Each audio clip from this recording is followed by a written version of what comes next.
En nuestros días hay personas que cuando piensan en Dios y la salvación, creen que pertenecer a Dios es como tomar una medicina amarga para sanarse. Para ellas la idea de servir a Dios es dolorosa. La idea de ser un creyente es algo negativo, algo que hay que soportar. Y cuando no pueden o no quieren complacer a Dios, se disculpan diciendo que todo lo que ha hecho Dios es ilegal, inmoral o engorda.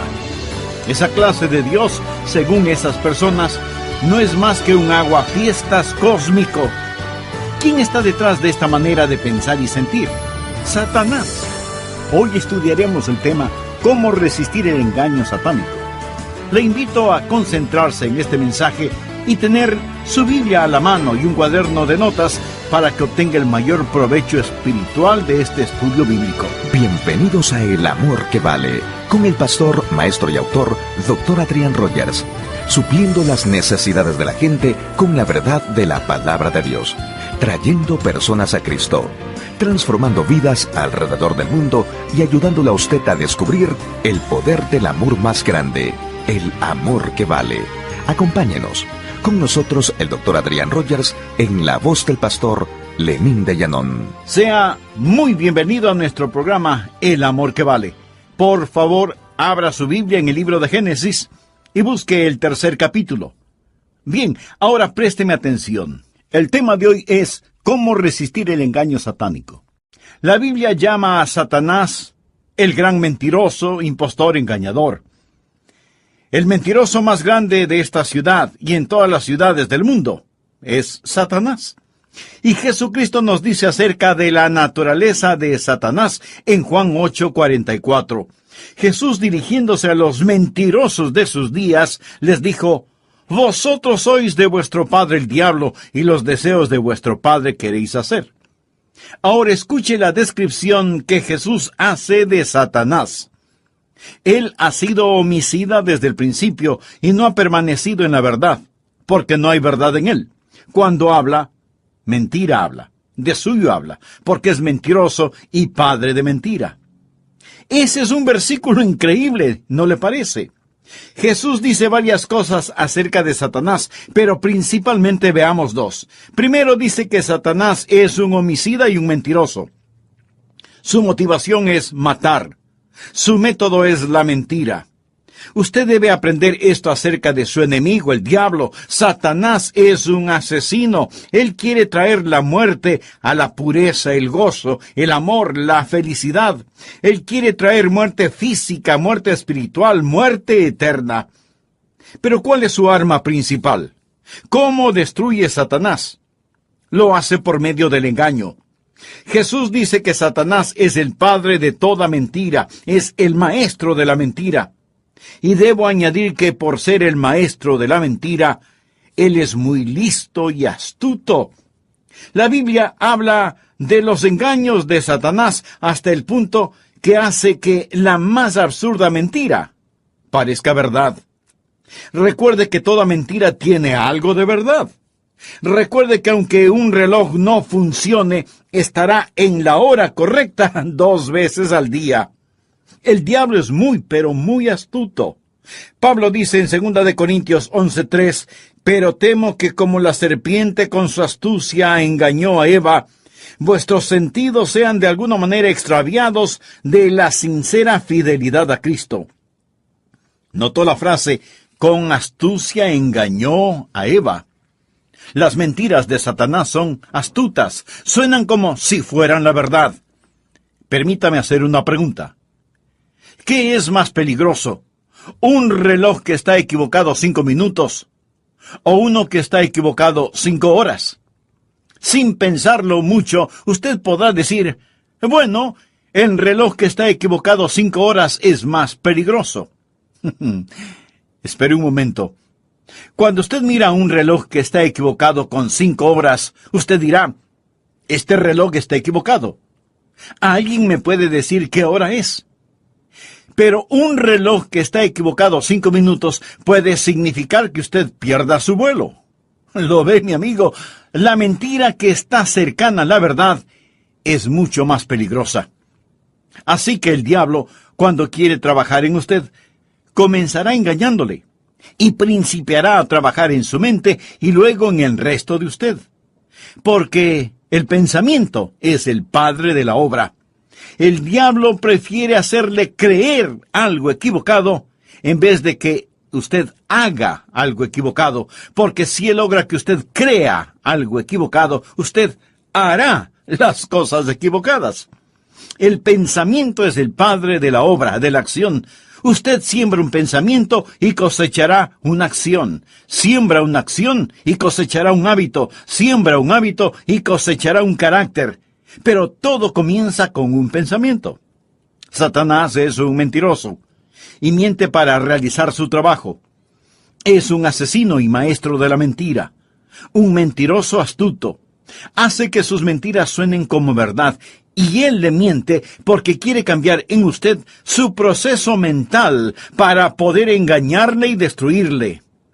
Pero no solo es el padre de las mentiras, no solo es un astuto mentiroso, sino que miente acerca del tema más grande: Dios. El diablo, siendo un engañador, quiere engañarle a usted primordialmente acerca de Dios.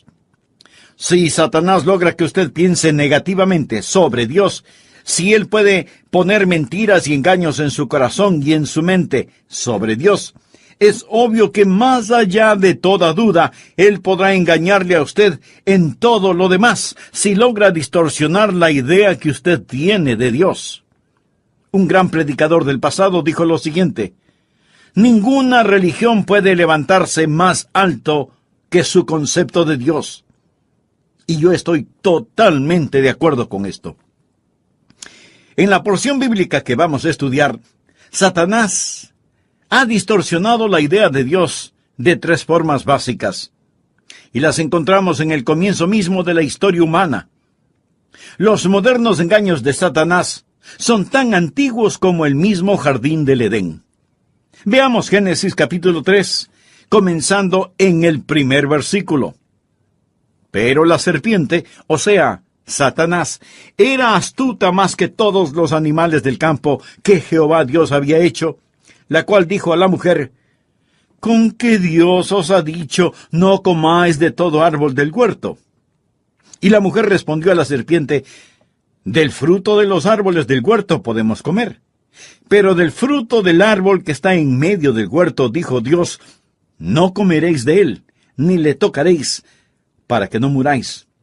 Entonces la serpiente dijo a la mujer: no moriréis, sino que sabe Dios que el día que comáis de él serán abiertos vuestros ojos, y seréis como Dios, sabiendo el bien y el mal.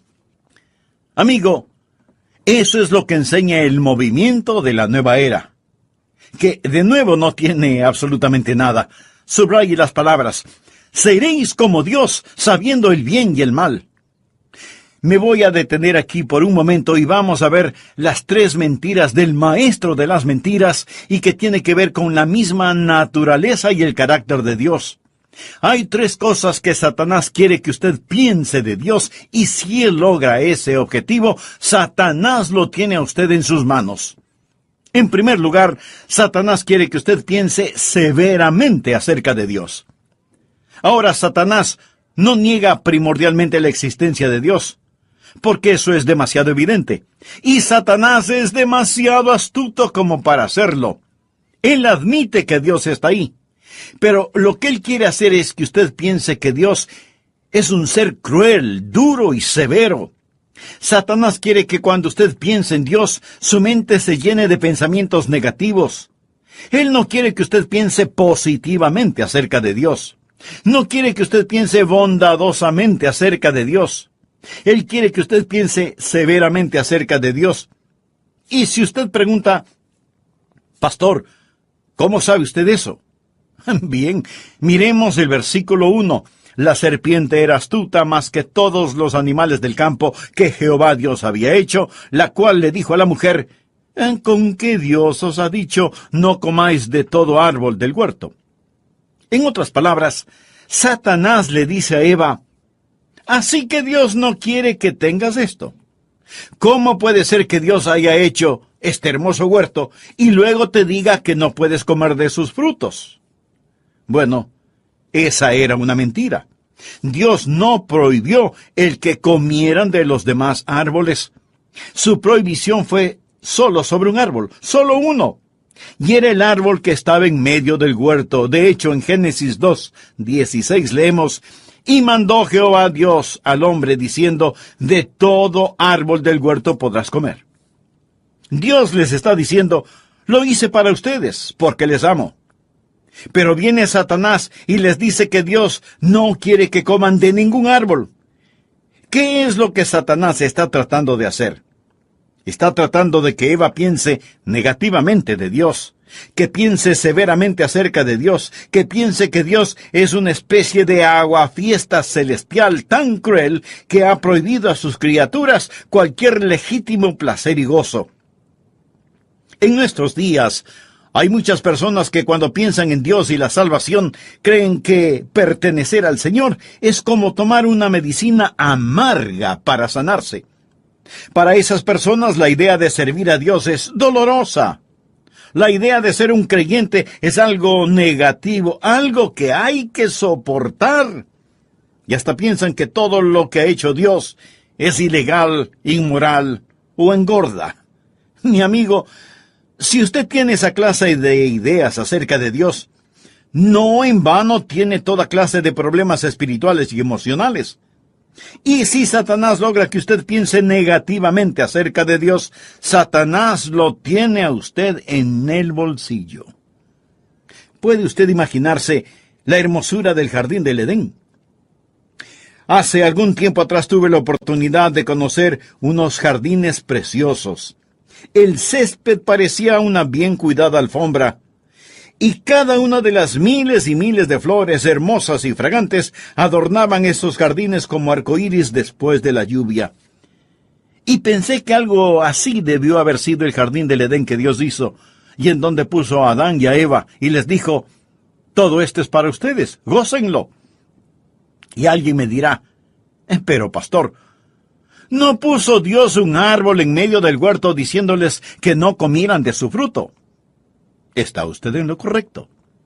Ese era el árbol del conocimiento del bien y del mal. Pero ellos necesitaban saber sobre el bien y el mal por lo que Dios decía al respecto, no por lo que ellos decían o experimentaban. Y por supuesto, a fin de que la humanidad pueda tener una opción, Dios tiene que hacer posible esa opción. Ningún hombre puede ser leal a menos que tenga la opción de ser desleal. Ningún hombre puede amar a menos que tenga la opción de no amar. Así que el árbol en medio del huerto del Edén estuvo ahí como una prueba. Dios les dijo: no comerás de su fruto. Esto no fue una amenaza, fue una advertencia. Y cada vez que Dios dice: no lo hagas, lo que en realidad está diciendo es: no te hagas daño a ti mismo. Y cada vez que Dios dice: puedes hacerlo, nos está invitando a la felicidad. Amigo, Dios le ama. Dios es un Dios bueno. Pero el diablo no quiere que usted sepa eso. Por favor, anote al margen el Salmo 37:4. Deleítate a sí mismo en Jehová, y Él te concederá las peticiones de tu corazón. ¿Suena eso como que Dios es severo y negativo? ¿Como que Dios es cruel y vengativo? Deleítate a sí mismo en Jehová, y Él te concederá las peticiones de tu corazón. ¿Y qué decir del contenido del Salmo 84:11? Porque sol y escudo es Jehová Dios, gracia y gloria dará Jehová, no quitará el bien a los que andan en integridad. Dios lo ha preparado todo para que seamos saludables, felices, santos e íntegros. En 1 Timoteo 6:17, Pablo nos dice que Dios nos da todas las cosas en abundancia para que las disfrutemos. Dios nos ha dado más cielo de lo que los hombres pueden ver, más mar de lo que el hombre puede navegar, más sol de lo que el hombre puede necesitar, más estrellas de las que el hombre puede contar, más aire de lo que el hombre puede respirar, más cosecha de lo que sembramos, más gracia de lo que podemos comprender, más amor del que podemos conocer. Dios nos ha dado todas las cosas en abundancia para que las disfrutemos. Así que la primera decepción satánica es que pensemos severamente acerca de Dios. En segundo lugar, Satanás quiere que pensemos escépticamente acerca de Dios. Génesis 3, versículos del 2 al 4. Y la mujer respondió a la serpiente: del fruto de los árboles del huerto podemos comer, pero del fruto del árbol que está en medio del huerto, dijo Dios, no comeréis de él, ni lo tocaréis, para que no muráis.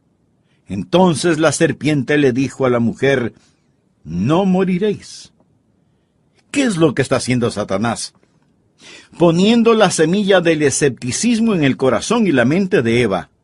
Primero, él le hace pensar a ella que Dios es cruel, que retiene las cosas, que es un Dios negativo, porque puso todas las cosas en el huerto para luego prohibirles que las toquen siquiera. Y ahora está diciendo: Eva, tú no puedes confiar en este Dios. Si no es un buen Dios, no puedes confiar en su palabra.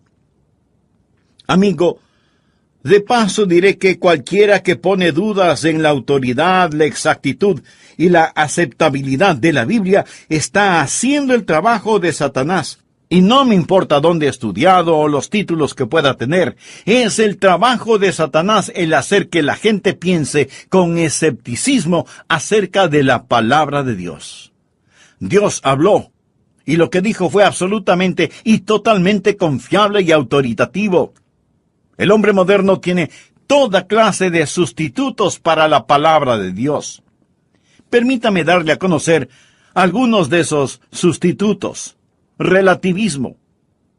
Eso es que la verdad está siempre cambiando. Ellos dicen: bueno, vivimos en una época nueva y moderna, así que lo que era verdad ayer ya no lo es hoy. Amigo, déjeme decirle algo muy enfáticamente. La verdad es siempre la verdad. Y si es algo novedoso, no es verdad.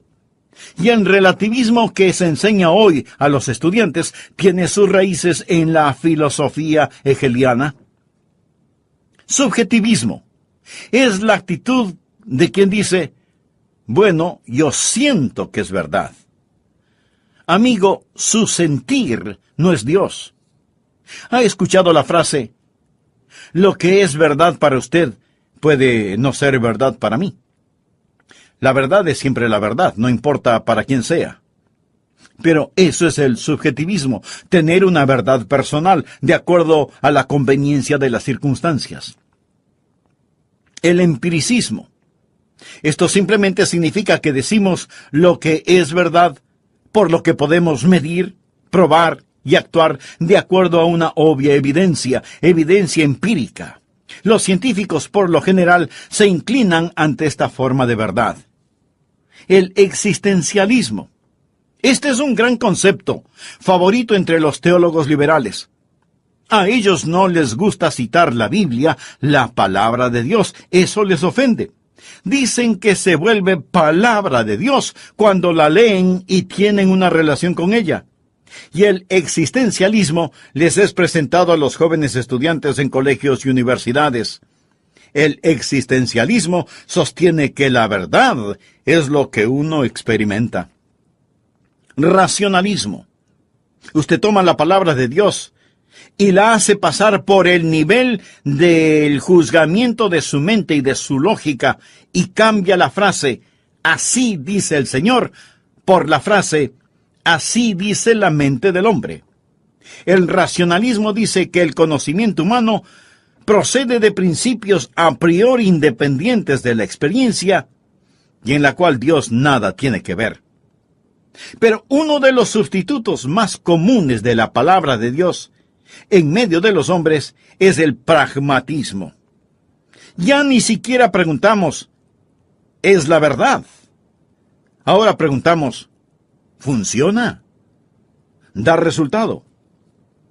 El aire que respiramos en estos días Está lleno de estas filosofías, todas ellas provenientes del padre de las mentiras, quien dijo, así que Dios ha dicho, para de inmediato añadir, no moriréis. Esto deja al hombre moderno sin ninguna verdad normativa, porque el diablo quiere que usted piense con escepticismo en relación con Dios. En nuestra patria nosotros solíamos vivir bajo la autoridad de la palabra de Dios y ser gobernados por una constitución nacida de la palabra de Dios. En contraste, en nuestros días vamos haciendo leyes sobre la marcha. Estamos como los marineros descritos en la obra La República de Platón, quienes por no tener una brújula se guiaban por el farol amarrado en la proa del barco. Así estamos en nuestros países hoy. Satanás, el padre de la mentira, nos ha separado de la normativa divina de la verdad. Ahora muchos se atreven a preguntar, ¿qué de malo tiene en robar? Porque la palabra de Dios dice que no hay que robar. ¿Qué de malo tiene el cometer adulterio? Porque la palabra de Dios dice que no hay que adulterar. ¿Por qué la sodomía es un pecado? Porque la palabra de Dios dice que es una abominación. Por eso. Y no por lo que usted o yo pensemos al respecto. Verá, cuando nos alejamos de la normativa establecida de lo que es bueno y lo malo, lo que hacemos es alejarnos de la idea de cualquier juzgamiento. La ley sin el castigo es solo un consejo. Y Dios no estaba dando un consejo cuando les dijo a Adán y a Eva, al referirse al árbol en el huerto del Edén, no comeréis de él, ni le tocaréis para que no muráis. El Evangelio de Satanás dice que Dios no castiga el pecado. Pero el asunto es que Dios no solo es un buen Dios, sino que además es un Dios santo. Y es ese Dios santo el que quiere salvarle a usted, mi querido amigo, y quiere salvarle porque le ama.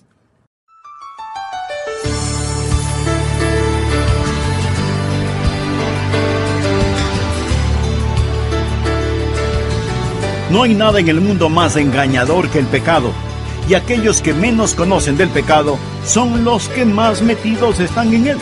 En el jardín del Edén, Satanás convenció a Eva que Dios no quería compartir con ellos el buen negocio de ser Dios, y que por eso les prohibió comer el fruto del árbol de la sabiduría, porque Dios no quería la competencia que significaría el que ellos también fueran dioses.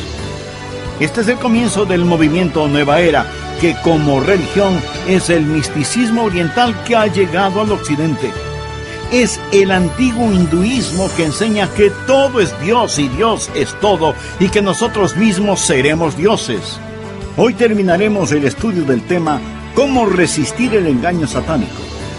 Le invito a preparar su mente y su corazón para que saque el mayor provecho espiritual de este mensaje. Bienvenidos a El Amor que Vale, con el pastor, maestro y autor, Dr. Adrian Rogers, supliendo las necesidades de la gente con la verdad de la palabra de Dios, trayendo personas a Cristo, transformando vidas alrededor del mundo y ayudándole a usted a descubrir el poder del amor más grande, el amor que vale. Quédese con nosotros y escuche al Dr. Adrian Rogers en la voz del pastor Lenín de Llanón. Me es muy grato el saludarle y darle una sincera bienvenida a nuestro programa El Amor que Vale. Permítame hacer un brevísimo resumen de lo que compartí con usted en la primera parte de este mensaje, ¿Cómo resistir el engaño satánico? Por favor, abra su Biblia en el capítulo 3 de Génesis y leamos los 5 primeros versículos. Pero la serpiente, o sea, Satanás, era astuta más que todos los animales del campo que Jehová Dios había hecho, la cual dijo a la mujer, ¿con qué Dios os ha dicho, no comáis de todo árbol del huerto? Y la mujer respondió a la serpiente, del fruto de los árboles del huerto podemos comer, pero del fruto del árbol que está en medio del huerto, dijo Dios, no comeréis de él, ni le tocaréis, para que no muráis. Entonces la serpiente dijo a la mujer, no moriréis, sino que sabe Dios que el día que comáis de él serán abiertos vuestros ojos y seréis como Dios, sabiendo el bien y el mal. Recuerde que Satanás ha distorsionado la idea de Dios en 3 formas básicas y lo ha hecho desde el comienzo mismo de la historia humana. Podemos decir que los modernos engaños de Satanás son tan antiguos como el jardín del Edén. ¿Cuáles son las formas básicas en que Satanás ha distorsionado la idea de Dios? Primero, Satanás quiere que usted piense severamente acerca de Dios. Satanás quiere que usted piense que Dios es un Dios cruel, duro y severo. Quiere que cuando usted piense en Dios lo haga en forma negativa. Quiere que usted esté convencido que Dios es un aguafiestas cósmico. Satanás quiere que usted piense severamente acerca de Dios. Segundo, Satanás quiere que pensemos escépticamente acerca de Dios. Satanás le dijo a la mujer, no moriréis. Con esa frase, el diablo puso la semilla del escepticismo, de la duda en el corazón y la mente de Eva. Que dude de la palabra de Dios. De paso diré que cualquiera que pone dudas sobre la autoridad, la exactitud y la aceptabilidad de la palabra de Dios está haciendo el trabajo de Satanás. Y no me importa en dónde haya estudiado o los títulos que pueda tener. Es el trabajo de Satanás el hacer que la gente piense con escepticismo acerca de la palabra de Dios. El hombre moderno tiene toda clase de sustitutos para la palabra de Dios. Y todos esos sustitutos tienen el sello del padre de las mentiras. Veamos algunos de esos sustitutos. El relativismo sostiene que la verdad siempre está cambiando, que lo que fue verdad ayer ya no lo es hoy. Déjeme decir algo enfáticamente. La verdad es siempre la verdad. El subjetivismo es el tener una verdad personal de acuerdo a la conveniencia o a las circunstancias. El empiricismo es verdad solo lo que podemos medir, probar y actuar de acuerdo a una obvia evidencia. El existencialismo. Este es un gran concepto, favorito entre los teólogos liberales, y sostiene que la verdad es solo lo que uno experimenta. El racionalismo. Usted juzga la palabra de Dios de acuerdo a su mente y a su lógica, y cambia la frase, así dice el Señor, por la moderna frase, así dice la mente del hombre. El racionalismo dice que el conocimiento humano procede de principios a priori independientes de la experiencia y en la cual Dios nada tiene que ver. Y el pragmatismo. Entre los seres humanos, este es uno de los sustitutos más comunes. Ya ni siquiera preguntamos, ¿es la verdad? Ahora preguntamos, ¿funciona? ¿Da resultado?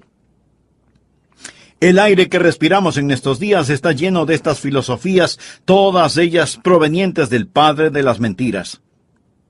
Amigo, cuando nos alejamos de la norma establecida de lo que es bueno y lo malo, lo que hacemos es alejarnos de la idea de cualquier juzgamiento. La ley sin el castigo es solo un consejo. Y Dios no estaba dando un consejo cuando les dijo a Adán y a Eva, al referirse al árbol en el jardín del Edén, no comeréis de él, ni le tocaréis para que no muráis. Pero Satanás vino y dijo, no moriréis. El Evangelio de Satanás dice que Dios no castiga el pecado. Pero el asunto es que Dios no solo es un buen Dios, sino que además es un Dios santo. ¿Sabe lo que los seguidores de la nueva era han hecho? Han tratado de eliminar el temor de la muerte entre los seres humanos, enseñando la existencia de la reencarnación. O sea que usted reencarnará una y otra vez hasta cuando sea necesario. Para ellos no hay juzgamiento, no hay muerte y, por supuesto, no hay infierno. La actriz Shirley MacLaine, gran sacerdotisa de la nueva era, dijo, nosotros podemos eliminar todo temor de la muerte. ¿Y dice por qué? Dice que ha tenido numerosas vidas, que en una de esas vidas fue una princesa en el perdido continente de la Atlántida, que en otra vida fue una india inca en el Perú, que en otra vida fue una criadora de elefantes. Y así, ella sigue y sigue reencarnándose. La idea en el movimiento de la nueva era es que el hombre, las plantas y los animales están relacionados entre sí, y que nos mantenemos en un estado de transmigración hasta que finalmente lleguemos, ¿quién sabe a dónde? Es como el juego de las sillas o asientos musicales. Y usted posee un karma que es la personificación de quién es usted y qué es lo que hace. Si su karma es bueno, será reencarnado en algo mejor. Pero si su karma es malo, experimentará una regresión. De acuerdo a los de la nueva era, esa es la forma en que vamos por la vida. Usted puede elevarse a formas más altas o puede reencarnarse en formas más bajas, como una cucaracha o una araña. La idea es que por su karma usted tendrá lo que merece. Pero si en cada vida usted vive correctamente y hace lo bueno, por fin llegará al nirvana, lugar en donde será absorbido por el todo absoluto y en la nada. Pero, ¿sabe que todo este cuento de la nueva era se originó en Génesis, cuando Satanás le dijo a la mujer, no moriréis? El diablo es astuto. Vaya a cualquier buena librería y encontrará un sinnúmero de libros sobre la filosofía de la nueva era y sobre la reencarnación.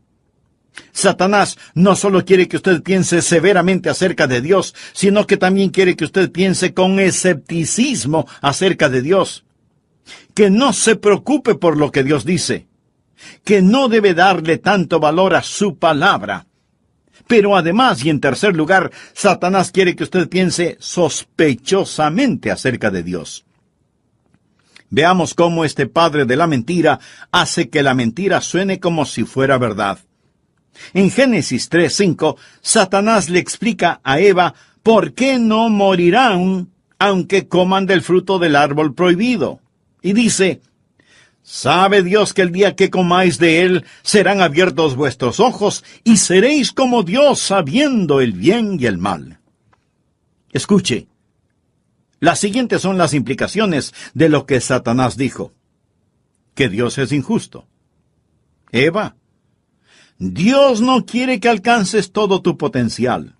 Él quiere mantener el monopolio en esto de ser Dios y no quiere que entiendas que tú también tienes la habilidad para ser Dios. Por eso Él te pone obstáculos, para evitar que logres desarrollar todo tu potencial humano. Eva, tú puedes ser como Dios. ¿Cómo puedes lograrlo? Pues por medio de la experiencia y tu propio entendimiento, no necesitas a Dios para que te diga lo que es bueno o lo que es malo. Tú puedes ser auténtica, autónoma, independiente. Puedes influenciar a tu propia gente. Querida Eva, yo te voy a liberar. Mire la siguiente ecuación. De la costilla de Adán, más la mentira de Satán, la liberación femenina saldrá. Satanás le dijo a Eva, voy a liberarte para que puedas alcanzar todo tu potencial. El problema contigo es que aún no has abierto los ojos, eres ingenua.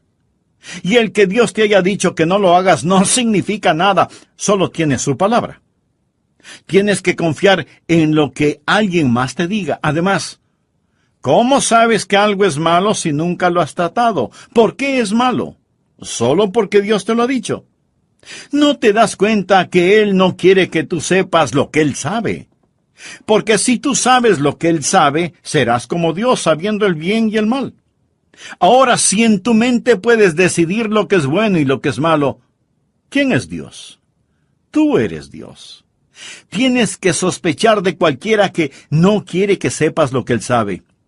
Dios está tratando de evitar que tengas un conocimiento personal a fin de que tengas que depender de Él y de su palabra. Eva, nunca comprenderás esto a menos que lo pongas a prueba. Mi amigo, déjeme decirle algo acerca del pecado. No hay nada en el mundo más engañador que el pecado. Y aquellos que menos conocen del pecado son los que más metidos están en él. ¿Me permite repetir esto? Aquellos que menos conocen del pecado son los que más metidos están en él. Satanás está tratando de decirle a Eva que Dios no quiere compartir con ellos este buen negocio de ser Dios. Por eso les ha prohibido que coman del fruto del árbol del bien y del mal, porque si lo hacen, no es que morirán, sino que sus ojos serán abiertos y ellos mismos serán como Dios. Este es el comienzo del movimiento Nueva Era. Y como religión, la Nueva Era es misticismo oriental que ha llegado al occidente. Es el antiguo hinduismo que enseña que todo es Dios y Dios es todo y que nosotros mismos seremos dioses. Es la raíz del panteísmo. Pan, que significa todo, y teos, que significa Dios. Dios está en todo, y todo es Dios, y no hay un Dios personal como Jehová, Elohim, el Dios de la Biblia. Para los de la nueva era, Dios es una fuerza impersonal, es una energía. Usted es Dios, yo soy Dios, la naturaleza es Dios, todo es Dios. Eso es panteísmo. Y eso es lo que Satanás le está diciendo a Eva, seréis como Dios.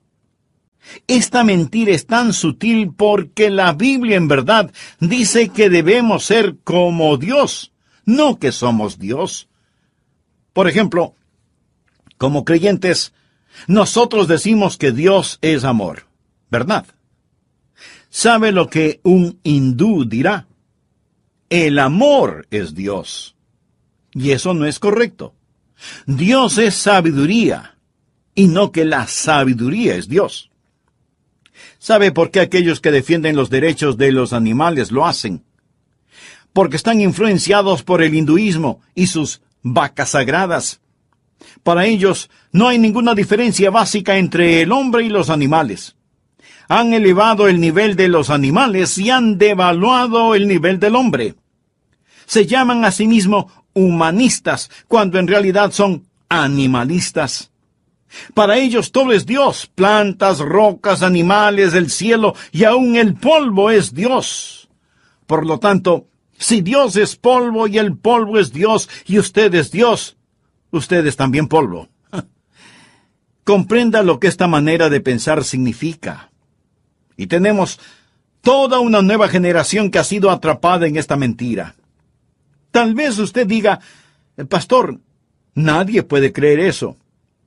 Mi amigo, le diré que Satanás ha engañado a todo el mundo, haciendo que pensemos severamente, escépticamente y sospechosamente acerca de Dios.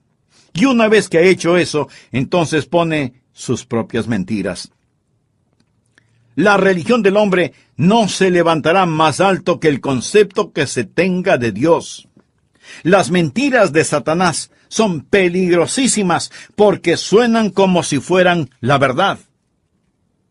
¿Ha puesto Dios algún potencial en usted? Por supuesto que sí. En 1 Corintios 2:9 leemos, antes bien, como está escrito, cosas que ojo no vio, ni oído oyó, ni han subido en corazón del hombre, son las que Dios ha preparado para los que le aman. Y en Apocalipsis capítulo 22, los primeros 5 versículos dicen, después me mostró un río limpio de agua de vida, resplandeciente como cristal, que salía del trono de Dios y del Cordero. En medio de la calle de la ciudad, y a uno y a otro lado del río, estaba el árbol de la vida, que produce 12 frutos, dando cada mes su fruto, y las hojas del árbol eran para la sanidad de las naciones.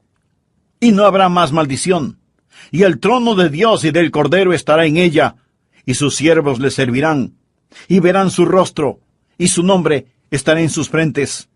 No habrá allí más noche, y no tienen necesidad de luz de lámpara, ni de luz del sol, porque Dios el Señor los iluminará, y reinarán por los siglos de los siglos. Oh, si usted comprendiera los planes que Dios tiene para usted. Pero se lo diré, es que sea uno con Él, que sea como Él, y no que usted sea un pequeño diosecito de hojalata. Amigo, ¿por qué aceptar los sustitutos que presenta Satanás cuando usted tiene la verdad de Dios? Deseo que cada padre y madre, cada niño y niña, cada jovencito que me escucha, grabe lo siguiente en su corazón y mente. No deje que el padre de las mentiras lo engañe. ¿Me está escuchando? Satanás quiere engañarle para poder destruirle, para poder condenarle. Jesús dijo que el diablo es un mentiroso y un asesino. Oro porque Dios le ayude a entender esto. Y no piense severamente acerca de Dios. Él es un Dios de amor, de bondad y de gracia. No piense con escepticismo acerca de Dios. Hay un Dios y las leyes de Dios están vigentes. El alma que pecare, esa morirá. Y no piense de Dios sospechosamente. No piense que si usted entrega su corazón al Señor, va a significar una pérdida para usted. La cruz sobre la cual Jesús murió es un signo positivo, no negativo. Si yo tuviera 1000 vidas para vivir, cada una de ellas se la daría Jesucristo. Y nadie debe tener pena por mí porque sea un creyente. Deberían tenerla si no fuera un hijo de Dios. No deje que las astutas mentiras de Satanás le engañen y destruyan. El río Amazonas es el río más grande del mundo. Hay más agua en el Amazonas que en el Mississippi, el Nilo y el Ganges juntos. Y fluye con tanta fuerza que su corriente penetra en el océano Atlántico por más de 300 kilómetros, y es agua fresca. Una vez un pequeño velero navegó más allá de la desembocadura del Amazonas, y la tripulación se quedó sin agua para beber, y la sed se hizo sentir. De pronto vieron otro barco, y por medio de señales convencionales solicitaron agua para beber. La respuesta fue: usen el agua en la cual navegan. Volvieron a repetir que necesitaban agua para beber, y la respuesta fue la misma. Cuando por tercera vez les dijeron lo mismo, entonces comprendieron. Todo ese tiempo habían estado navegando sobre agua fresca y sin embargo se estaban muriendo de sed. Temo que muchos de quienes me escuchan ahora mismo están, por así decirlo, navegando sobre agua fresca pero muriéndose de sed. Dios le ama. Beba del agua fresca que Él no solo le ofrece, sino que Él mismo es el agua viva. Deje de creer las mentiras con que Satanás trata de engañarle. Deje de pensar severamente acerca de Dios. Deje de pensar escépticamente acerca de Dios. Deje de pensar sospechosamente acerca de Dios y acepte la verdad de Dios, que es Dios mismo. Usted puede liberarse ahora mismo de las ataduras de los engaños satánicos. ¿Cómo? Crea en el Señor Jesucristo. Arrepiéntase sinceramente de sus pecados y repita conmigo la siguiente sencilla oración. Amado Dios y Padre Celestial, necesito tu ayuda, necesito tu amor, necesito tu perdón. Por eso me acerco a ti con un corazón arrepentido para pedirte me liberes de los engaños de Satanás. Este momento, Señor Jesús, te reconozco como mi Salvador y mi Señor, y te invito a que habites en mi corazón y cambies mi vida. Te agradezco por lo que tú hiciste por mí en la cruz del Calvario, derramando tu preciosa sangre para salvarme y darme vida eterna y reconciliarme con tu Padre. Toma mi vida y haz en ella tu preciosa voluntad. Lo pido en tu santo nombre. Amén. Si usted oró conmigo y lo hizo con profunda convicción y con genuino arrepentimiento, le puedo asegurar bajo la autoridad de la palabra de Dios que usted ya ha sido perdonado y ahora es miembro de la familia de Dios. La mentira que está cercana a la verdad es mucho más peligrosa. Así que el diablo, cuando quiere trabajar en usted, comenzará engañándole y principiará a trabajar en su mente y luego en el resto de usted. Porque el pensamiento es el padre de la obra. El diablo prefiere hacerle creer algo equivocado en vez de que usted haga algo equivocado. Porque si él logra que usted crea algo equivocado, usted hará las cosas equivocadas. El pecado humano. Los modernos engaños de Satanás son tan antiguos como el mismo jardín del Edén. Veamos Génesis capítulo 3, comenzando en el primer versículo. Pero la serpiente, o sea, Satanás, era astuta más que todos los animales del campo que Jehová Dios había hecho, la cual dijo a la mujer: ¿con qué Dios os ha dicho, no comáis de todo árbol del huerto? Y la mujer respondió a la serpiente: del fruto de los árboles del huerto podemos comer. Pero del fruto del árbol que está en medio del huerto, dijo Dios: no comeréis de él, ni le tocaréis, para que no muráis. Entonces la serpiente dijo a la mujer: no moriréis, sino que sabe Dios que el día que comáis de él serán abiertos vuestros ojos, y seréis como Dios, sabiendo el bien y el mal. Amigo, eso es lo que enseña el movimiento de la nueva era, que de nuevo no tiene absolutamente nada. Subraye las palabras: seréis como Dios, sabiendo el bien y el mal. Me voy a detener aquí por un momento y vamos a ver las 3 mentiras del maestro de las mentiras, y que tiene que ver con la misma naturaleza y el carácter de Dios. Hay 3 cosas que Satanás quiere que usted piense de Dios, y si él logra ese objetivo, Satanás lo tiene a usted en sus manos. En primer lugar, Satanás quiere que usted piense severamente acerca de Dios. Ahora, Satanás no niega primordialmente la existencia de Dios, porque eso es demasiado evidente. Y Satanás es demasiado astuto como para hacerlo. Él admite que Dios está ahí. Pero lo que él quiere hacer es que usted piense que Dios es un ser cruel, duro y severo. Satanás quiere que cuando usted piense en Dios, su mente se llene de pensamientos negativos. Él no quiere que usted piense positivamente acerca de Dios. No quiere que usted piense bondadosamente acerca de Dios. Él quiere que usted piense severamente acerca de Dios. Y si usted pregunta: pastor, ¿cómo sabe usted eso? Bien, miremos el versículo 1. La serpiente era astuta más que todos los animales del campo que Jehová Dios había hecho, la cual le dijo a la mujer: ¿con qué Dios os ha dicho, no comáis de todo árbol del huerto? En otras palabras, Satanás le dice a Eva: así que Dios no quiere que tengas esto. ¿Cómo puede ser que Dios haya hecho este hermoso huerto y luego te diga que no puedes comer de sus frutos? Bueno, esa era una mentira. Dios no prohibió el que comieran de los demás árboles. Su prohibición fue solo sobre un árbol, solo uno. Y era el árbol que estaba en medio del huerto. De hecho, en Génesis 2:16 leemos: y mandó Jehová Dios al hombre diciendo: de todo árbol del huerto podrás comer. Dios les está diciendo: lo hice para ustedes, porque les amo. Pero viene Satanás y les dice que Dios no quiere que coman de ningún árbol. ¿Qué es lo que Satanás está tratando de hacer? Está tratando de que Eva piense negativamente de Dios, que piense severamente acerca de Dios, que piense que Dios es una especie de aguafiesta celestial tan cruel que ha prohibido a sus criaturas cualquier legítimo placer y gozo. En nuestros días, hay muchas personas que cuando piensan en Dios y la salvación, creen que pertenecer al Señor es como tomar una medicina amarga para sanarse. Para esas personas, la idea de servir a Dios es dolorosa. La idea de ser un creyente es algo negativo, algo que hay que soportar. Y hasta piensan que todo lo que ha hecho Dios es ilegal, inmoral o engorda. Y cada vez que Dios dice: puedes hacerlo, nos está invitando a la felicidad. Amigo, Dios le ama. Dios es un Dios bueno. Pero el diablo no quiere que usted sepa eso.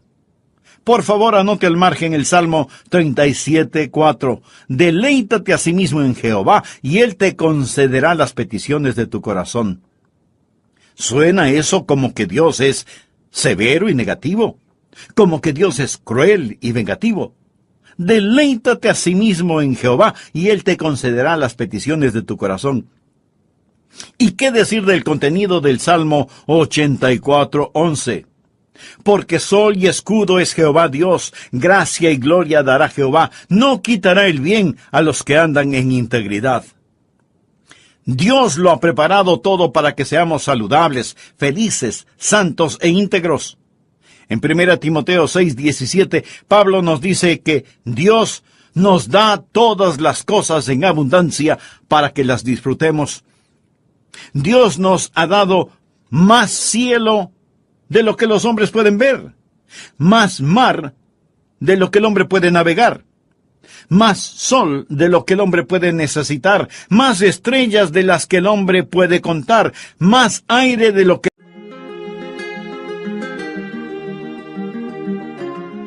Vestidos de toda la armadura de Dios, para que podáis estar firmes contra las acechanzas del diablo, porque no tenemos lucha contra sangre y carne, sino contra principados, contra potestades, contra gobernadores de las tinieblas de este siglo, contra huestes espirituales de maldad en las regiones celestes.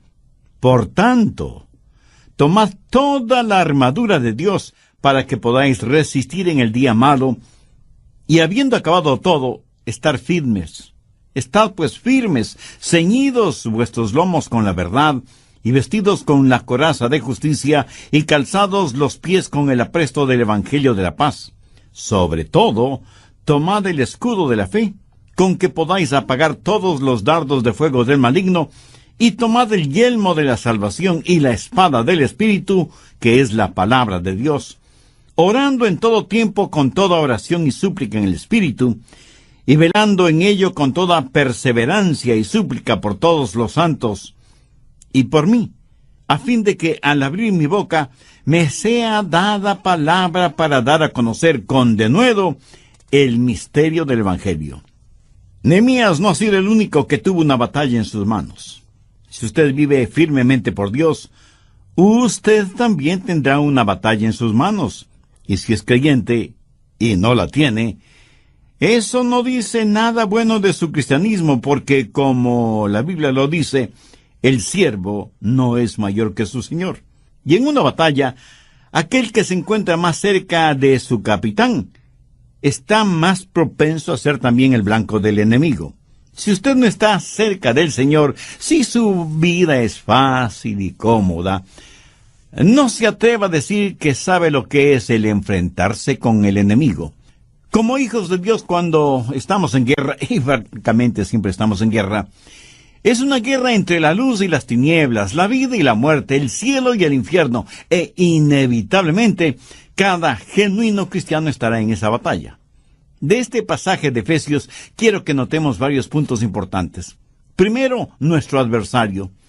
De acuerdo a los versos 11 y 12, ¿qué es lo que sabemos de nuestro adversario, el diablo? Sabemos que es muy sutil. Por eso el apóstol dice que debemos estar firmes contra las acechanzas del diablo. En la historia de Nehemías, los enemigos les dijeron que caerían sobre ellos sorpresivamente, inesperadamente. Así actúa Satanás. Y mi amigo, ni su imaginación, ni su ingenio, ni su intelecto puede competir con la sagacidad y las sutilezas del diablo. Pero no solo que es sutil, sino que aunque usted no lo crea, también es espiritual. ¿Ha pensado alguna vez que el diablo sea espiritual? Será un gran día para todos los seres humanos cuando aprendamos que no todo lo espiritual es bueno o correcto. Vean lo que dice 1 de Juan 4:1. Amados, no creáis a todo espíritu, sino probad los espíritus si son de Dios, porque muchos falsos profetas han salido por el mundo. Satanás no solo es sutil y espiritual, sino que también es muy fuerte. El verso 12 de Efesios 6 dice, porque no tenemos lucha contra sangre y carne, sino contra principados, contra potestades, contra los gobernadores de las tinieblas en este siglo. Satanás es fuerte y poderoso, y no es bueno que subestimemos lo que él puede hacer. Mucha gente se ríe del diablo. Creen que solo es un personaje sobre el cual se dicen muchos chistes. Otros piensan que el diablo es una superstición medieval. Un hombrecito vestido de rojo, con un par de cuernos y un tridente en la mano para ensartar a los incautos. Nada más lejos de la verdad. Satanás es poderoso y malévolo, y tiene gran autoridad, y él engaña a todo el mundo, aun a los hijos de Dios. Pero no solo que es sutil, espiritual y fuerte, sino que también es siniestro.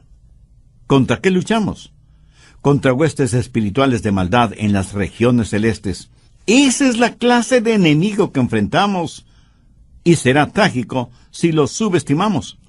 Pero la verdadera guerra de Satanás no es en contra de usted, mi amigo, mi amiga, sino en contra de Dios.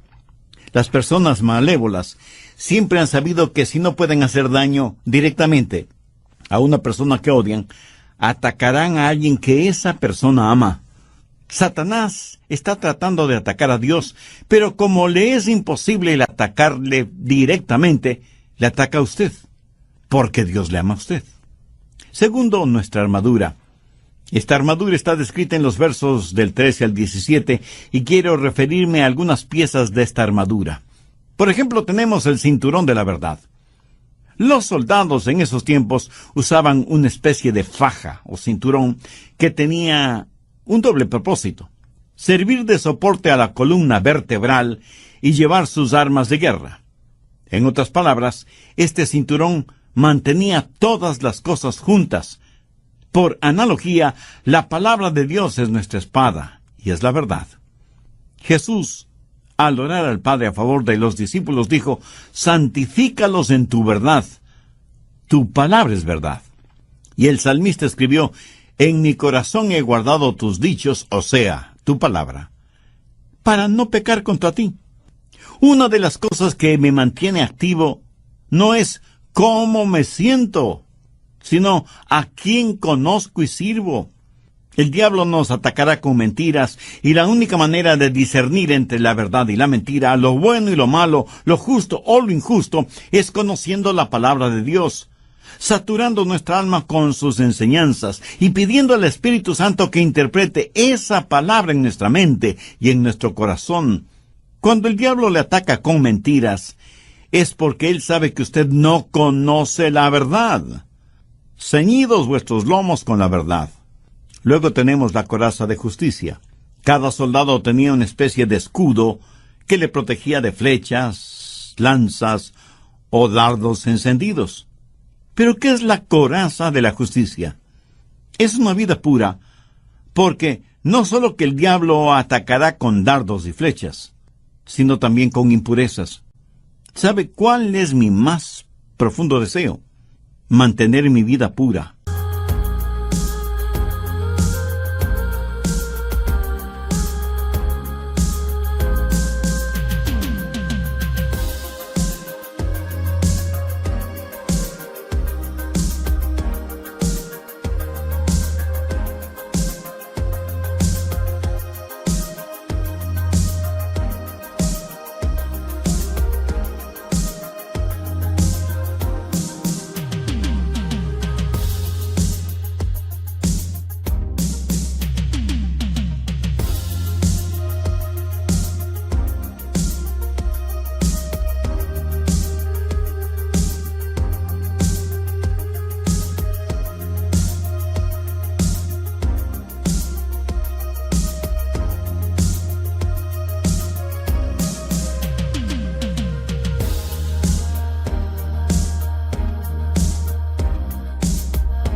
No tener ningún pecado no confesado y no arrepentido en mi vida.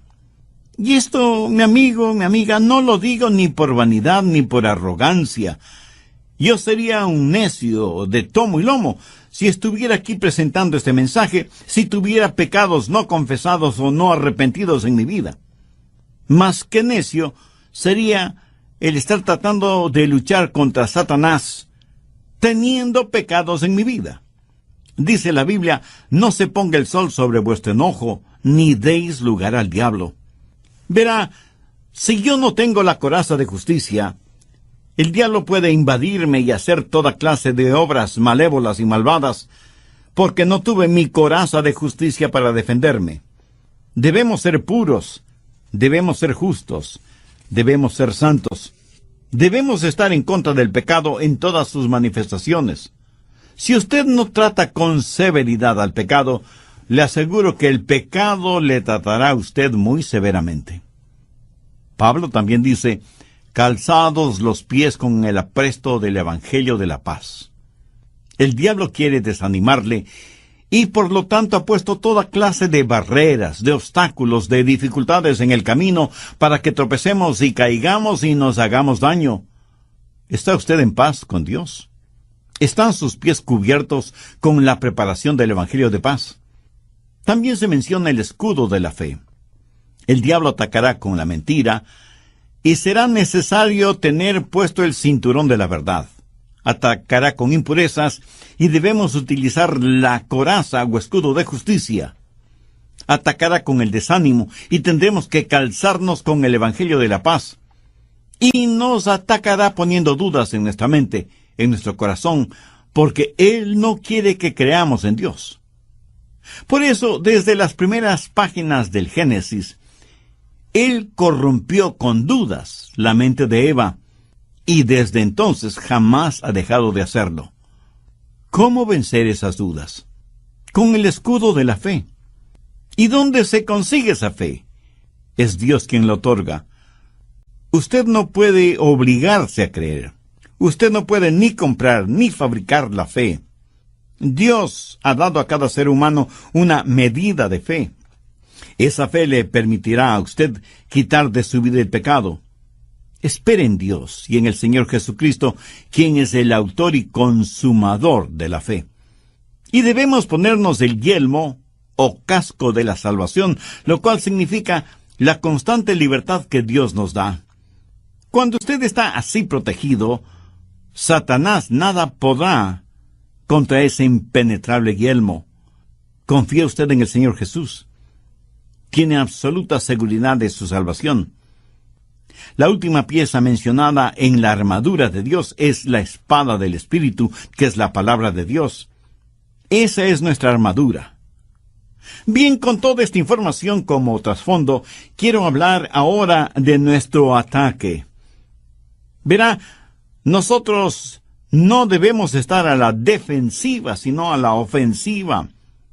No debemos ser vencidos por lo malo, sino más bien vencer el mal con el bien. Hay una guerra espiritual y nosotros debemos participar en ella. ¿Cuál debe ser nuestra estrategia ofensiva? Veamos Efesios 6:18. Orando en todo tiempo con toda oración y súplica en el Espíritu, y velando en ello con toda perseverancia y súplica por todos los santos. Ahora escuche bien lo que voy a decir. La oración no es estar listo para pelear.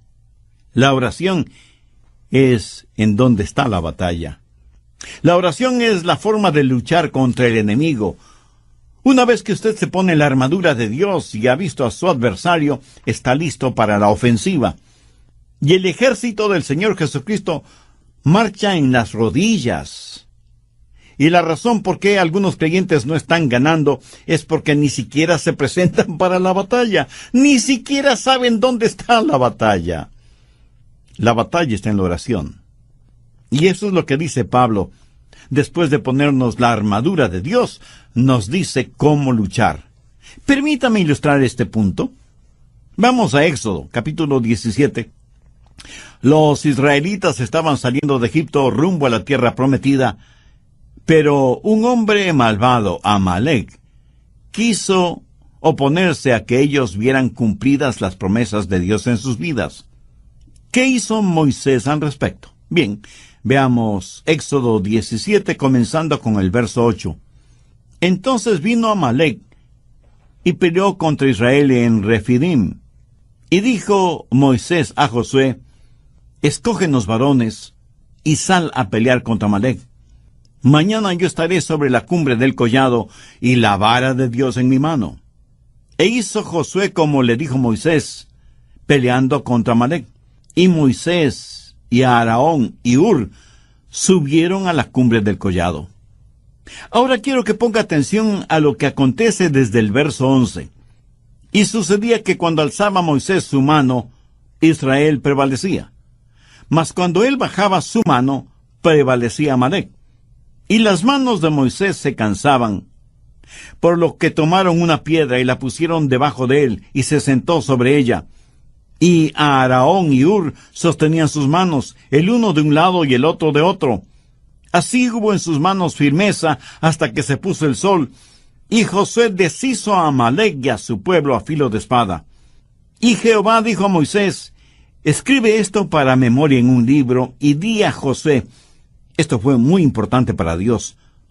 No era algo incidental, sino fundamental. y di a Josué: raeré del todo la memoria de Amalec de debajo del cielo.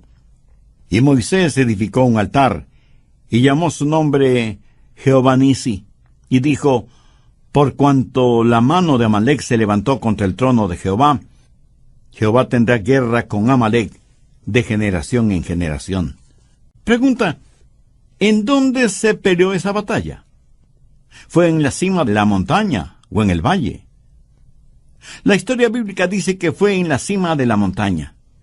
Ahí, cuando Moisés levantaba sus manos, Israel prevalecía. Cuando Moisés bajaba sus manos, Amalec prevalecía.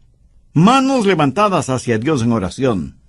Moisés intercediendo por su pueblo. Puedo imaginarme a Josué en el valle con sus soldados, preguntándose por qué Moisés no bajaba y les ayudaba en la pelea. Pero asimismo, puedo imaginarme a Moisés, que sabía que su parte en la batalla era estar en oración. Porque la oración es una batalla, y esto nunca debemos olvidarlo. ¿Es usted una mujer o un hombre de oración?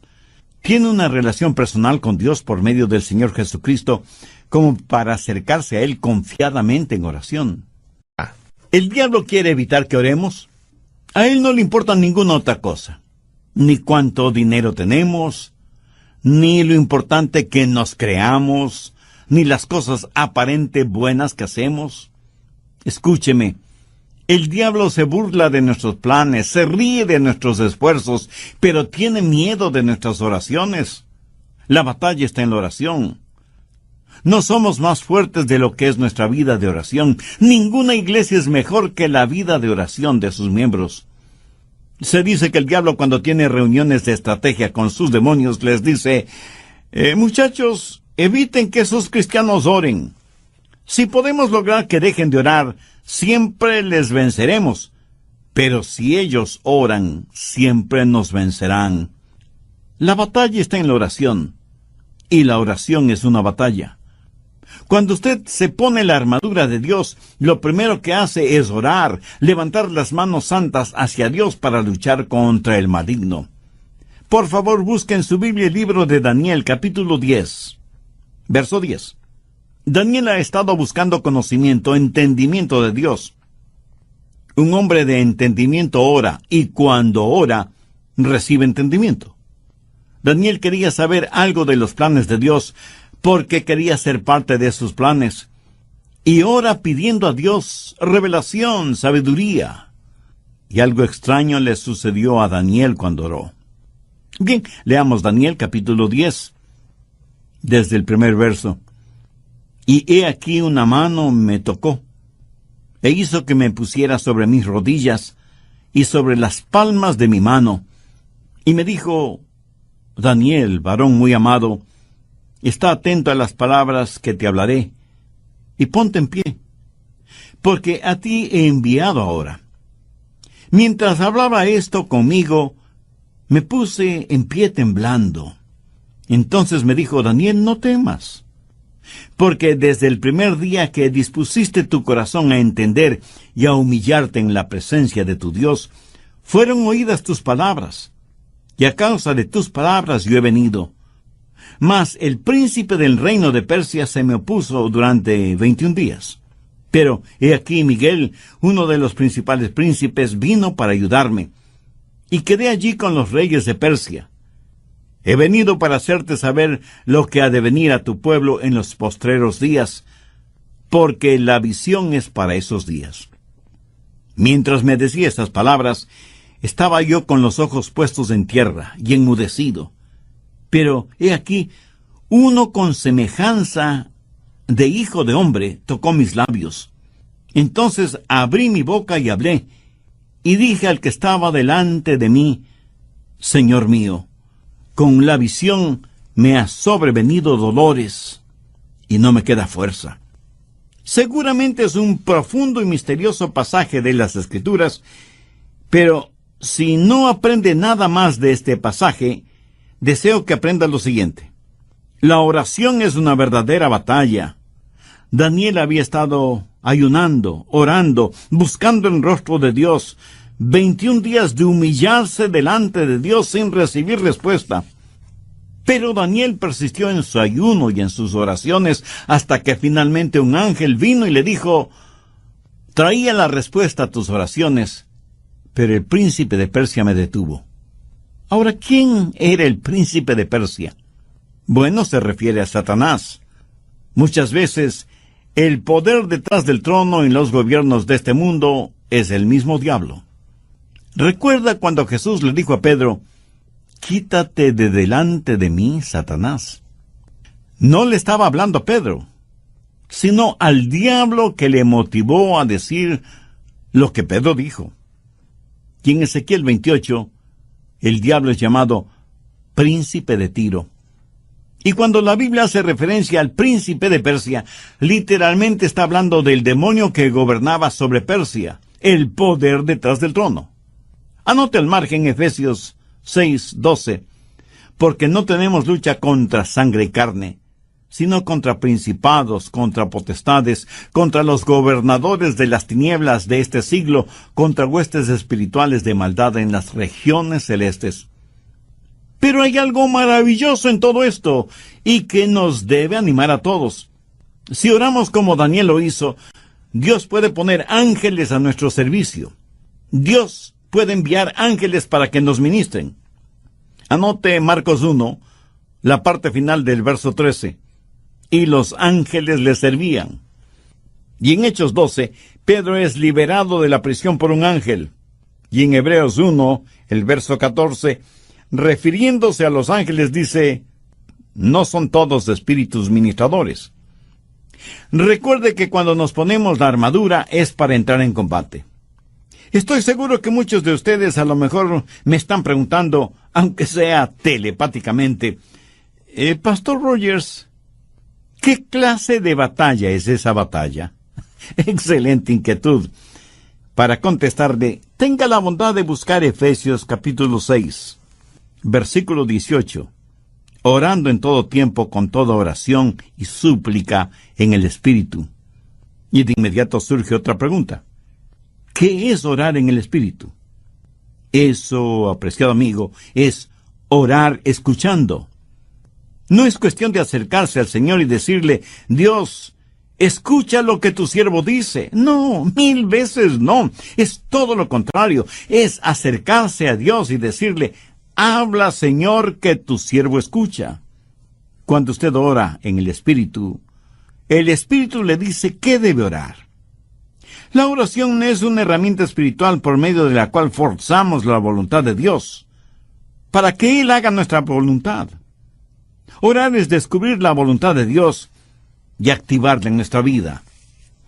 La más dulce y significativa definición de la oración que conozco es la siguiente: orar es cuando el Espíritu Santo encuentra un deseo en el corazón del Padre, implanta ese deseo en nuestro propio corazón y lo reenvía al cielo en el poder de la cruz. Esa, mi amigo, es una oración eficaz y poderosa. ¿Ha aprendido usted a escuchar a Dios? En el capítulo 8 de Romanos se habla de nuestra relación con Dios, que es una relación padre-hijo. En Romanos capítulo 7, verso 4, nuestra relación con Dios se la define en términos de novio y novia. En Colosenses 3:24, la relación es de amo y siervo. Y en Juan 15:14, nuestra relación con Cristo es una relación de amistad. Vosotros sois mis amigos si hacéis lo que yo os mando. Todas estas relaciones, sea padre, hijo, marido, mujer, amo, siervo, tienen un elemento común muy importante: escuchar. ¿Escucha usted a Dios? ¿Ha aprendido a estar en quietud y decir: habla, Señor, que tu siervo escucha? Orar en el Espíritu no es simplemente el venir a la presencia de Dios con una enorme lista de compras. Es el estar quietos y conocer que Él es Dios. ¿Está su corazón sintonizado con el corazón de Dios? ¿Sabe cómo escuchar la voz de Dios? ¿Puede escuchar a Dios cuando Él le está hablando? Creo que una de las cosas excelentes en la práctica del ayuno es que podemos afinar nuestro oído para escuchar la voz de Dios. Orar en el Espíritu es una oración persistente que permanece. No podemos entrar apuradísimos a la presencia de Dios. Vea lo que Jesús dijo en Juan 15:7. Si permanecéis en mí y mis palabras permanecen en vosotros, pedid todo lo que queréis y os será hecho. Necesitamos permanecer en Cristo como los pámpanos permanecen en la vid. Un pámpano total y absolutamente depende de la vid. Jamás podrá usted llegar a dar ningún fruto si está separado de la vid. Orar en el Espíritu es permitir que la vida del Señor Jesucristo fluya a través nuestro, así como la savia fluye de la vid hacia los pámpanos. De acuerdo a las leyes rabínicas, la madera de un viñedo no servía para ser usada ni siquiera para los sacrificios en el templo. Uno no puede ni siquiera tallar la madera de la vid. Tampoco sirve para hacer muebles. Se podría decir que esa madera no sirve para nada. Para lo único que es buena es para que el pámpano permanezca en la vid. Y si es que no sirve ni para eso, es necesario cortarla y quemarla. Y esto no lo digo yo porque sea muy inteligente. Esto lo dijo el mismo Señor Jesucristo. ¿Sabía usted que mientras vive aquí en la tierra, su único trabajo o negocio es permanecer en la vid? Si no es así, con todo respeto le digo que usted es bueno para nada. No debemos tener ningún otro propósito sino el permanecer en el Señor Jesucristo. Entonces la oración en el Espíritu es la oración que sabe escuchar y la oración que permanece, pero la oración en el Espíritu es también la oración que ama. Otra vez, veamos Efesios 6:18. Orando en todo tiempo con toda oración y súplica en el Espíritu, y velando en ello con toda perseverancia y súplica por todos los santos y por mí. ¿Qué es lo que está diciendo Pablo? Oremos los unos por los otros en la misma forma.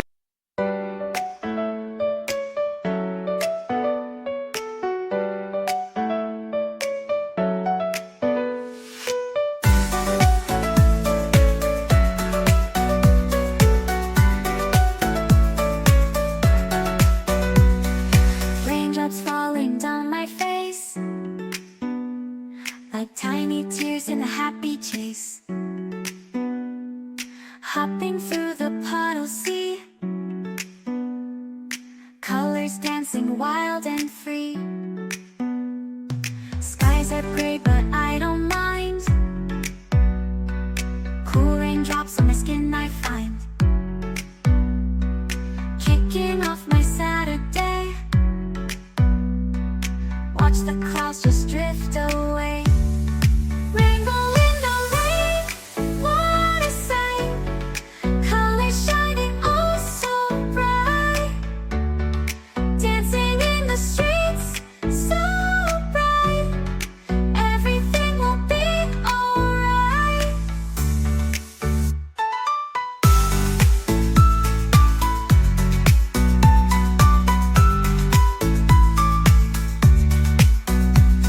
Umbrella spinning, twirling round, a colorful halo on the ground. Music playing on the sand, skipping beats, the heart will sway. Feel the world come out to play. Lightning cracks but don't you fear, magic shines when skies are clear. Raindrops whisper secrets true, a hidden beauty shines right through. Rainbow in the rain, what a sight. Colors shining oh so bright. Dancing in the streets, so bright. Everything will be alright. Raindrops falling soft, peeks through. Rainbow magic me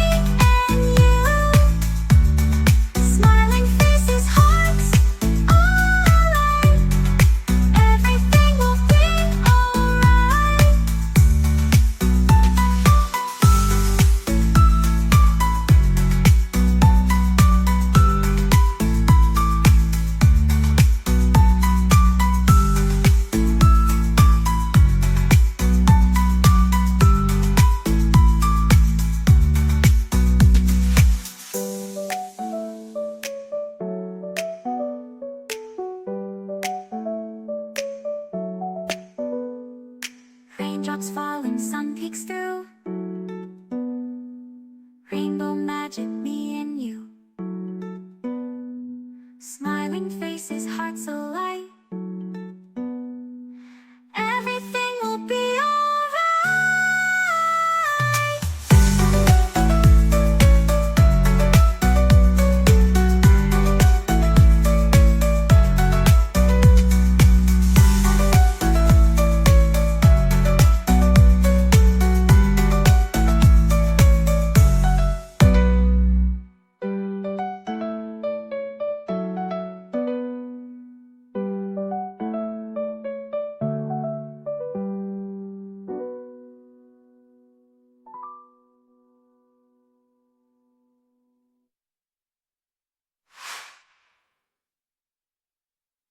En que nos amamos los unos a los otros. ¿Y qué es lo que dijo el Señor Jesús al respecto? En esto conocerán todos que sois mis discípulos, si tuviereis amor los unos con los otros. Si usted se da cuenta que sus oraciones son egocéntricas, tenga la seguridad de que esas no son oraciones guiadas por el Espíritu, y por lo tanto no tendrán ningún poder. El Espíritu Santo quiere darle espíritu de intercesión. Debemos ser intercedores, debemos aprender a orar por otras personas, y no siempre solo por nosotros mismos. ¿Tiene algún problema? Entonces es el momento de orar por el problema de otra persona. Mire lo que dice Job 42:10. Y quitó Jehová la aflicción de Job, cuando él hubo orado por sus amigos. Esa, mi amigo, fue una oración de amor. La oración en el Espíritu tiene que ser una oración laboriosa. Efesios 6:21. Para que también vosotros sepáis mis asuntos y lo que hago. Todo os lo hará saber Tíquico, hermano amado y fiel ministro en el Señor, y cual envié a vosotros para esto mismo, para que sepáis lo tocante a vosotros, y que consuele vuestros corazones. Ahora veamos una vez más el verso 12. Porque no tenemos lucha contra sangre y carne, sino contra principados, contra potestades, contra los gobernadores de las tinieblas de este siglo, contra huestes espirituales de maldad en las regiones celestes. La verdadera oración en el Espíritu no es fácil. Es una guerra, es trabajo, es labor. No siempre es un momento de éxtasis. Más bien puede ser un momento de agonía. Jesús en el jardín de Getsemaní no estuvo en éxtasis, estuvo en agonía. Busque Romanos 15:30. Pero os ruego, hermanos, por nuestro Señor Jesucristo y por el amor del Espíritu, que me ayudéis orando por mí a Dios. Aquí Pablo está hablando de, prácticamente, agonizar en oración. Orar en el Espíritu es algo muy laborioso, no es nada fácil. En realidad, cuando oramos en el Espíritu, derramamos sangre, sudor y lágrimas. No hay forma de vencer a Satanás si no estamos listos para la batalla. Ponernos la armadura de Dios es solo prepararnos para el combate. Y la batalla está en la oración. Y la oración es algo que el diablo no lo puede soportar. Jesús enseñó que no se puede robar la casa del hombre fuerte sin antes haber maniatado e inutilizado a ese hombre fuerte. Y la única manera que nosotros tenemos de inutilizar al diablo es por medio de la oración persistente, que no se conforma con un no por respuesta. ¿Sabe usted lo que es testificar y el ganar almas? Eso no es la batalla. Eso es sencillamente salir a recoger los resultados de la batalla. La batalla se la gana en nuestras rodillas antes de ir a la batalla. ¿Sabe lo que es la predicación del Evangelio, de las buenas nuevas de salvación? Eso no es la batalla. Son los resultados. La batalla se la gana o se la pierde aún antes de empezar. Es la oración. La oración en el nombre de Jesús es el ponerse la armadura de Dios y pararse firme frente a las acechanzas del diablo. ¿No le parece que este es un buen momento para agradecerle a Dios por su palabra? Yo le agradezco a Dios por el honor y privilegio de haberle entregado a usted este mensaje de la palabra de Dios, que es un mensaje que me lo he predicado a mí mismo, porque debo confesar que no soy siempre fuerte y firme en mi vida de oración. Y este momento en mi corazón oro porque Dios, por medio de su Espíritu Santo, nos enseña a orar, nos haga verdaderos guerreros de oración, para que podamos interceder los unos por los otros, que aprendamos a agonizar los unos por los otros. Debemos orar a Dios para que siempre nos conceda la victoria, primero sobre nuestras propias debilidades, y luego nos conceda para nuestras necesidades. Permítame hacerle una pregunta muy personal. ¿Cómo está su vida de oración? Aunque en realidad lo que debo preguntarle primero es, ¿tiene usted una vida de oración? ¿Tiene una relación personal con Dios por medio del Señor Jesucristo? Y a lo mejor usted me pregunte, pastor, ¿qué tiene que ver lo uno con lo otro? Pues todo. Si usted no ora, puede ser por algunas razones. Aunque es religioso, cree que la oración es solamente para los momentos de apuro, y se justifica usted mismo diciendo que no hay que estar molestando a Dios para todo. Si no ora, revela que es un ingrato porque no agradece a Dios por todas las bendiciones y la protección que le otorga todos los días de su vida. Otra razón para que usted no ore es que se cree muy autosuficiente, que usted todo lo puede y lo sabe, y que en realidad no necesita a Dios, a menos que sea en casos de emergencia. Mi amigo, si usted no tiene a Cristo en su corazón, ese es un caso de emergencia para su alma. Y si usted no tiene esa relación vital con Jesús, de ninguna manera va a orar al Dios que no conoce. Usted puede recibir al Señor Jesucristo en su corazón ahora mismo. Sin la intimidad de su ser, ora la siguiente sencilla oración. Señor Jesús, mi vida de oración hasta ahora ha sido prácticamente inexistente, porque no he tenido una relación espiritual e íntima contigo. Sé que soy pecador y que merezco tu juicio, pero vengo a pedirte misericordia, no por ningún mérito propio, sino por el sacrificio que tú hiciste por mí en la cruz del Calvario. Lo cual significa la constante libertad que Dios nos da. Cuando usted está así protegido, Satanás nada podrá contra ese impenetrable yelmo. La oración no es estar listo para pelear. La oración es en donde está la batalla. La oración es la forma de luchar contra el enemigo. Una vez que usted se pone la armadura de Dios y ha visto a su adversario, está listo para la ofensiva. Y el ejército del Señor Jesucristo marcha en las rodillas. Y la razón por qué algunos creyentes no están ganando es porque ni siquiera se presentan para la batalla. Ni siquiera saben dónde está la batalla. La batalla está en la oración. Y eso es lo que dice Pablo. Después de ponernos la armadura de Dios, nos dice cómo luchar. Permítame ilustrar este punto. Vamos a Éxodo, capítulo 17. Los israelitas estaban saliendo de Egipto rumbo a la tierra prometida, pero un hombre malvado, Amalek, quiso oponerse a que ellos vieran cumplidas las promesas de Dios en sus vidas. ¿Qué hizo Moisés al respecto? Bien, veamos Éxodo 17, comenzando con el verso 8. Entonces vino Amalek y peleó contra Israel en Refidim. Y dijo Moisés a Josué, escógenos varones y sal a pelear contra Amalek. Mañana yo estaré sobre la cumbre del collado y la vara de Dios en mi mano. E hizo Josué como le dijo Moisés, peleando contra Amalek. Y Moisés y Aarón y Hur subieron a la cumbre del collado. Ahora quiero que ponga atención a lo que acontece desde el verso 11. Y sucedía que cuando alzaba Moisés su mano, Israel prevalecía. Mas cuando él bajaba su mano, prevalecía Amalek.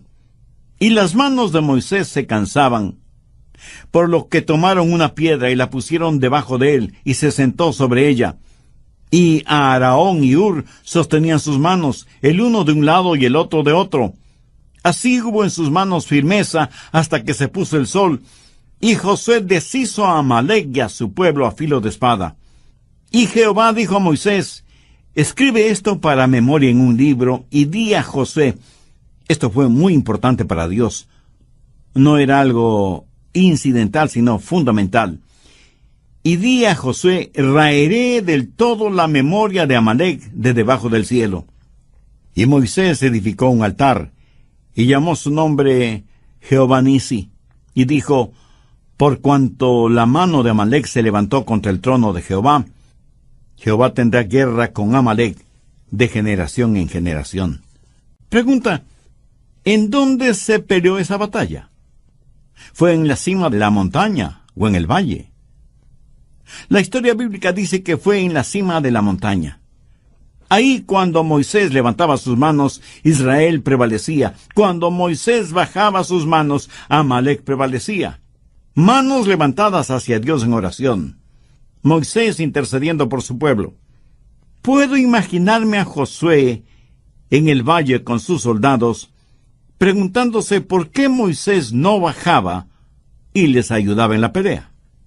Pero asimismo, puedo imaginarme a Moisés, que sabía que su parte en la batalla era estar en oración. Porque la oración es una batalla, y esto nunca debemos olvidarlo. ¿Es usted una mujer o un hombre de oración? ¿Tiene una relación personal con Dios por medio del Señor Jesucristo como para acercarse a Él confiadamente en oración? ¿El diablo quiere evitar que oremos? A él no le importa ninguna otra cosa. Ni cuánto dinero tenemos, ni lo importante que nos creamos, ni las cosas aparente buenas que hacemos. Escúcheme, el diablo se burla de nuestros planes, se ríe de nuestros esfuerzos, pero tiene miedo de nuestras oraciones. La batalla está en la oración. No somos más fuertes de lo que es nuestra vida de oración. Ninguna iglesia es mejor que la vida de oración de sus miembros. Se dice que el diablo, cuando tiene reuniones de estrategia con sus demonios, les dice: muchachos, eviten que esos cristianos oren. Si podemos lograr que dejen de orar, siempre les venceremos. Pero si ellos oran, siempre nos vencerán. La batalla está en la oración, y la oración es una batalla. Cuando usted se pone la armadura de Dios, lo primero que hace es orar, levantar las manos santas hacia Dios para luchar contra el maligno. Por favor, busque en su Biblia el libro de Daniel, capítulo 10, verso 10. Daniel ha estado buscando conocimiento, entendimiento de Dios. Un hombre de entendimiento ora, y cuando ora, recibe entendimiento. Daniel quería saber algo de los planes de Dios, porque quería ser parte de sus planes. Y ora pidiendo a Dios revelación, sabiduría. Y algo extraño le sucedió a Daniel cuando oró. Bien, leamos Daniel capítulo 10, desde el primer verso. Y he aquí una mano me tocó, e hizo que me pusiera sobre mis rodillas y sobre las palmas de mi mano, y me dijo: Daniel, varón muy amado, está atento a las palabras que te hablaré, y ponte en pie, porque a ti he enviado ahora. Mientras hablaba esto conmigo, me puse en pie temblando. Entonces me dijo: Daniel, no temas, porque desde el primer día que dispusiste tu corazón a entender y a humillarte en la presencia de tu Dios, fueron oídas tus palabras, y a causa de tus palabras yo he venido. Mas el príncipe del reino de Persia se me opuso durante 21 días. Pero he aquí Miguel, uno de los principales príncipes, vino para ayudarme, y quedé allí con los reyes de Persia. He venido para hacerte saber lo que ha de venir a tu pueblo en los postreros días, porque la visión es para esos días. Mientras me decía estas palabras, estaba yo con los ojos puestos en tierra y enmudecido. Pero he aquí, uno con semejanza de hijo de hombre tocó mis labios. Entonces abrí mi boca y hablé, y dije al que estaba delante de mí: Señor mío, con la visión me ha sobrevenido dolores y no me queda fuerza. Seguramente es un profundo y misterioso pasaje de las Escrituras, pero si no aprende nada más de este pasaje, no le estaba hablando a Pedro, sino al diablo que le motivó a decir lo que Pedro dijo. Y en Ezequiel 28, el diablo es llamado príncipe de Tiro. Y cuando la Biblia hace referencia al príncipe de Persia, literalmente está hablando del demonio que gobernaba sobre Persia, el poder detrás del trono. Anote al margen Efesios 6:12, porque no tenemos lucha contra sangre y carne, sino contra principados, contra potestades, contra los gobernadores de las tinieblas de este siglo, contra huestes espirituales de maldad en las regiones celestes. Pero hay algo maravilloso en todo esto, y que nos debe animar a todos. Si oramos como Daniel lo hizo, Dios puede poner ángeles a nuestro servicio. Dios puede enviar ángeles para que nos ministren. Anote Marcos 1, la parte final del verso 13. Y los ángeles le servían. Y en Hechos 12, Pedro es liberado de la prisión por un ángel. Y en Hebreos 1, el verso 14, refiriéndose a los ángeles, dice, no son todos espíritus ministradores. Recuerde que cuando nos ponemos la armadura es para entrar en combate. Estoy seguro que muchos de ustedes a lo mejor me están preguntando, aunque sea telepáticamente, Pastor Rogers, ¿qué clase de batalla es esa batalla? Excelente inquietud. Para contestarle, tenga la bondad de buscar Efesios capítulo 6, versículo 18. Orando en todo tiempo con toda oración y súplica en el Espíritu. Y de inmediato surge otra pregunta. ¿Qué es orar en el Espíritu? Eso, apreciado amigo, es orar escuchando. No es cuestión de acercarse al Señor y decirle, Dios, escucha lo que tu siervo dice. No, 1000 veces no. Es todo lo contrario. Es acercarse a Dios y decirle, habla, Señor, que tu siervo escucha. Cuando usted ora en el Espíritu le dice qué debe orar. La oración es una herramienta espiritual por medio de la cual forzamos la voluntad de Dios, para que Él haga nuestra voluntad. Orar es descubrir la voluntad de Dios y activarla en nuestra vida. La más dulce y significativa definición de la oración que conozco es la siguiente. Orar es cuando el Espíritu Santo encuentra un deseo en el corazón del Padre, implanta ese deseo en nuestro propio corazón y lo reenvía al cielo en el poder de la cruz. Esa, mi amigo, es una oración eficaz y poderosa. ¿Ha aprendido usted a escuchar a Dios? En el capítulo 8 de Romanos se habla de nuestra relación con Dios, que es una relación padre-hijo. En Romanos capítulo 7, verso 4, nuestra relación con Dios se la define en términos de novio y novia. En Colosenses 3:24, la relación es de amo y siervo. Y en Juan 15:14, nuestra relación con Cristo es una relación de amistad. Vosotros sois mis amigos, si hacéis lo que yo os mando. Todas estas relaciones, sea padre, hijo, marido, mujer, amo, siervo, tienen un elemento común muy importante. Escucha.